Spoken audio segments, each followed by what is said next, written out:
Hello friends, welcome to 8 to 8 சமையல். இன்றைக்கி நம்ம 8 to 8 சமையலில் பாலக்கீரை பொரியல் எப்படி செய்யலான்னு பார்ப்போம் வாங்க. ஒரு கட்டு பாலக்கீரை எடுத்து நான் க்ளீன் பண்ணி வச்சுருக்கேன்.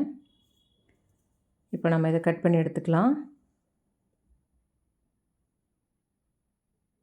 பாருங்கள், இந்த மாதிரி நல்லா பொடிசாக கட் பண்ணிக்கலாம். நம்ம பொரியல் செய்ய ஆரம்பிச்சிடலாம். ஒரு பேனில் 2 ஸ்பூன் எண்ணெய் சேர்த்துக்குவோம். எண்ணெய் சூடானதும் 1 ஸ்பூன் உளுந்தம்பருப்பு, 1/2 ஸ்பூன் கடுகு சேர்த்துக்கோங்க. கடுகு கொஞ்சம் வெடிக்கட்டும். இதில் 2 வரமிளகாய் கிள்ளி வச்சுருக்கேன், அதையும் நம்ம சேர்த்துக்குவோம். கூடவே ஒரு பெரிய வெங்காயத்தை பொடிசாக கட் பண்ணி வச்சுருக்கேன், அதையும் சேர்த்துக்கலாம். வெங்காயம் கொஞ்சம் பொன்னிறமாக வதங்கினா போதும். இந்த டைமில் நம்ம கட் பண்ணி வச்சுருக்க கீரையை சேர்த்துடலாம். இப்போ இதை நல்லா நம்ம கலந்து விட்டுக்கலாம். கீரை சேர்த்த உடனே அதிகமாக இருக்க மாதிரி இருக்கும். அது கொஞ்சம் சுருண்டு வந்ததுக்கப்புறம் நீங்கள் உப்பு சேர்த்திங்க அப்படின்னா நம்ம கரெக்டான அளவு போட்டுக்கலாம். இப்போ கீரை கொஞ்சம் வெந்துருச்சு. இந்த டைமில் நம்ம கொஞ்சமாக உப்பு சேர்த்து நம்ம நல்லா கலந்து விட்டுக்கலாம். இப்போ இது கூட சேர்க்குறதுக்கு 2 உருளைக்கிழங்கு வேக வச்சுருக்கேன். அதை நம்ம இப்போ கையாலேயே நல்லா மசிச்சுக்கலாம். ரொம்ப மாவாக மசிச்சிடக்கூடாது. ஓரளவுக்கு உருளைக்கிழங்கு தெரிகிற அளவுக்கு நம்ம மசிச்சு விட்டுக்கலாம். பாருங்கள், இந்த மாதிரி.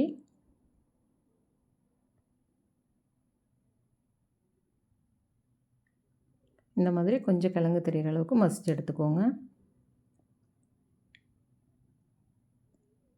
கீரை நல்லா வெந்துருச்சு. இந்த டைமில் நம்ம உருளைக்கிழங்கு சேர்த்துடலாம்.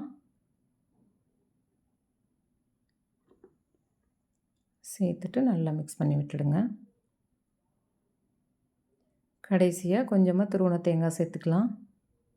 பொரியலுக்கு சேர்க்கும்போது எப்போவுமே கொஞ்சம் ஃப்ரெஷ்ஷான தேங்காய் சேர்த்திங்க அப்படின்னா அதோட பால் நமக்கு நல்ல டேஸ்ட்டை கொடுக்கும் பொரியலுக்கு. அவ்வளோதாங்க, ரொம்ப சூப்பரான பாலக்கீரை பொரியல் ரெடி ஆகிடுச்சு. இதை நம்ம காரக்குழம்பு கூட சைடிஷாக வச்சு கூட சாப்பிட்டுக்கலாம். சப்பாத்திக்கு நம்ம இதை ஸ்டஃப் பண்ணி ரோல் பண்ணி கூட நம்ம லஞ்ச் பாக்ஸ் கொடுத்துக்கலாம். ரொம்ப டேஸ்ட்டாக இருக்கும் அண்டு ஹெல்த்தியான ஃபுட்டும் கூட இது. நீங்களும் இந்த மாதிரி ரெடி பண்ணி பாருங்கள். உங்களோட அனுபவத்தை எங்களோட கமெண்ட்டில் ஷேர் பண்ணுங்கள்.